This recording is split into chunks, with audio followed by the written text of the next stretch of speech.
Hey guys, I just got back from China and Thailand last week and the experience was unreal. From the people that I met and the culture that I experienced, and to finally be able to meet my team in person, it was unreal. Like, to give a quick recap, I quit my job about 3 months ago now, and going to China last month was basically super unreal. Like, I've been doing business with these people for over a year now, and I've only known them through Skype, right? So when I went over to China, I finally got to meet my sourcing agent, Chris, who's basically my right-hand man in China, and he finally introduced me to like all my manufacturers. He took me around during a Canton fair, and I also got to meet Lizzie, who's my freight forwarder on our team, and we also got to meet my packaging company, Mr. Liang, who runs that, and I also got to see other factories too. Not only that, so I got to see my manufacturers, and during the visit they introduced me to their friends' factories and their friends' factories, and now like I feel like I literally have more product ideas than like I can handle, right? So for me, the issue is just capital now, right? But prior to going to China, there's some things that I wish I knew, and that's what I'm about to tell you guys in this video right now.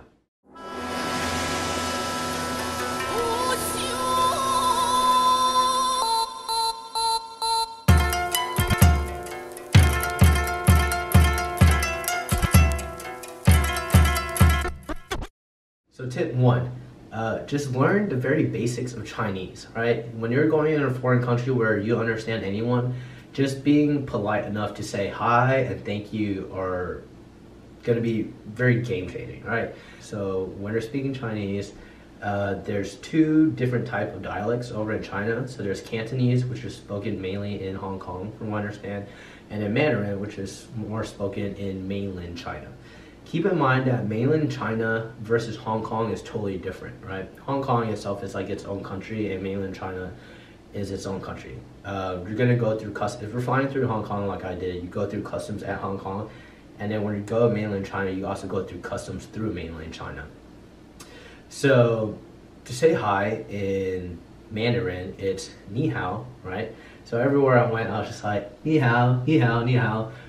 Just to be friendly, and it was kind of funny because a lot of people thought I was Chinese. I'm actually Vietnamese, but if you're speaking their language and you look remotely Asian, they might think they're Chinese like they did for me. And the other thing I learned how to say while I was over there is thank you. So say thank you, it's xi, and basically those are the two things that I kept running around saying. So I was like ni hao and xi. So those are two words that I recommend that you learn just before going, and that will help you with all your business transactions when you're walking around any of the fairs, at the Canton Fair, or visiting your factory, or anyone in China. So ni hao and xi. So tip number two, make sure you get your passport and visa ready at least a month before going, right?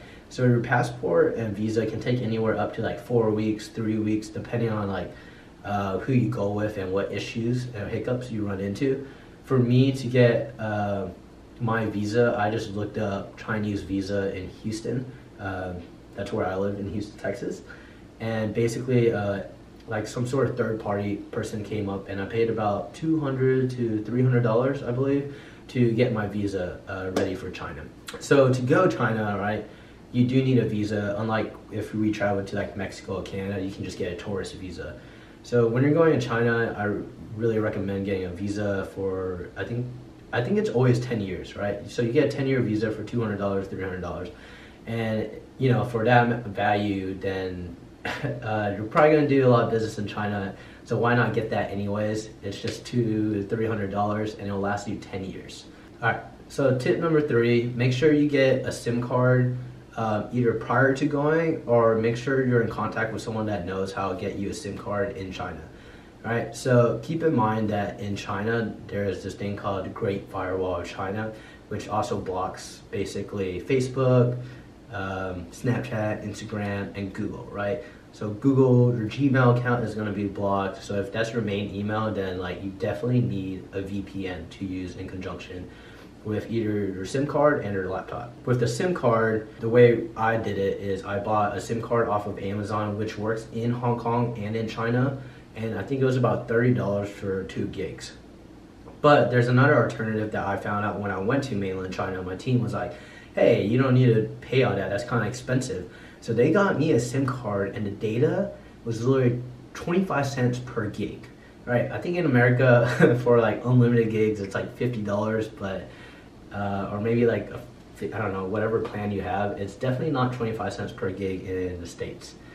And then in conjunction to that, back to the VPN thing, right?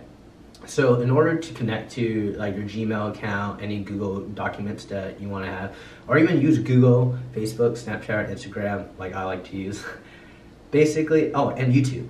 YouTube doesn't work over there either. So to connect to all of those, you need a VPN. So the VPN works on your laptop and your mobile phone, and this is something you want to have set up before you go to China, right? Because China with their great firewall of China, they're gonna block this before, so you can't download it while you're there. So have it downloaded prior to going. So the one I used was Strong VPN. I just signed up for their 1 month plan because I was only gonna be there for about 2 weeks. And so basically, what it does is it allows you, it like tunnels you through to like another country, say like Hong Kong or another area like Hong Kong or Japan or the US, and then that way you can actually access any documents that you may need from like Google, Facebook, Snapchat, or anything like that. Alright, so tip number 4, I highly recommend getting money when you're in China and Hong Kong, either out of the ATMs or using a bank, right? So keep in mind, the money in Hong Kong is Hong Kong dollars, and the money in China is RMB. And then when you're in mainland China, most credit cards don't work, right? So my Visa card, my American Express card, my MasterCard, like all of those do not work in mainland China, so you're gonna need cash. So your debit card will always work at any of the ATMs or at a bank for you to get money out. And the reason I highly recommend using like an ATM and a national bank versus like saying a currency exchange is, from what I understand, the rates are cheaper generally at currency exchange. That's their main business, and that's how they make money. So they're just arbitraging off you using their money and making money that way. Also, keep in mind that in China, I don't know how big of an issue it is. Me and like 50 other people that went to China in our group didn't have this issue, but there is the issue of counterfeit money that floats around China, and generally if they're gonna offload it to someone, they're gonna offload it to a tourist who doesn't know anything, doesn't even know the difference between real or fake money, because it's the first time we ever seen it for most of us. So keep that in mind. All right, tip number 5, make sure you print out everything that you can prior to going to China and keep it within like a folder. What I recommend by that is, just in case you lose your phone or you don't know where you're going, 1, you have your plane ticket printed out. 2, you have your hotel ticket printed out and possibly driving directions on how to get there. 4, also have a copy of your passport and visa printed out just in case you lose that. Hopefully you don't. Most people don't, and I don't think theft is like a big thing that happens, but it didn't happen to anyone I know. But just in case, you want to have a copy of these documents just in case. Tip number 6, so when you're at the Canton Fair, you're going to be doing a lot of walking, right? You're going to be walking up and down these different aisles of booths, right? There's like tons and tons of booths, and there's 3 phases to the Canton Fair, if that's the trade show you're going to. Keep in mind, there's a lot of trade shows before the Canton Fair and then after the Canton Fair. And they all have like different niches basically, right? So one could be electronics, one could be consumer goods, one could be like heavy industrials, right? So make sure you do the research on which ones you're going to and wear comfortable shoes while you're out there. In addition to like comfortable shoes, some of you may be wondering like, hey, what do I wear to the fair? Do I dress up in like a suit, or do I need like, you know, like suit and tie? Or so it really just depends on how you want to present yourself. Most people do not wear a suit. Most people are wearing really comfortable clothes. They're wearing shorts because usually it's really hot in China and you're not in like an AC space like all the time. So most people are wearing shorts or jeans, and then they're wearing like maybe like a polo if you're a guy. For females, I'm not exactly sure how to describe it, but most people are generally dressed comfortable. That's the best way to describe it. And for me, what I wore is I wore shorts, khaki shorts, some comfortable shoes, and a polo. Tip number 7. So if you're going there, you're going to be meeting a lot of different people at the booths, right? And then when you're at the booth, they give you these catalogs, right? So it's like all their different products, and it's like all up against the wall, and like you're going to be getting a lot of business cards and catalogs. So to keep the business card and catalogs, my mistake, what I did is I had a backpack. So I was like stuffing all these big, heavy, like thick catalogs in my bag, and my back was hurting. So it got to the point where I was like, oh man, I can't do this anymore, right? And the smart thing that I have done in the first place is to bring a trolley bag, right? By bringing a trolley bag, you just put it in there and you kind of just roll it around versus carrying it on your back. If you're like me and you run into my situation and you don't want to rock the rolling bag, what you can do is take pictures of everything, right? So I would take pictures of business, I would get their business card, take a picture of them and the business card, so I kind of remember like who I was talking to.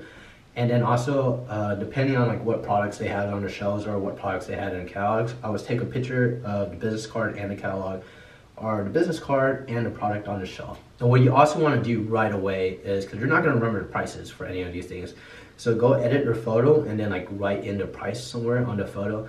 That way you can just remember exactly what the price was and what the quote was, because you're going to be looking at like hundreds and hundreds of items. All right, so tip number 8, bring international electric adapters. And to repeat myself again, Hong Kong and mainland China are totally different. So in Hong Kong, the electric outlets are different than the ones in mainland China. So make sure you bring a universal travel adapter. That's like one of the things like I totally forgot to bring.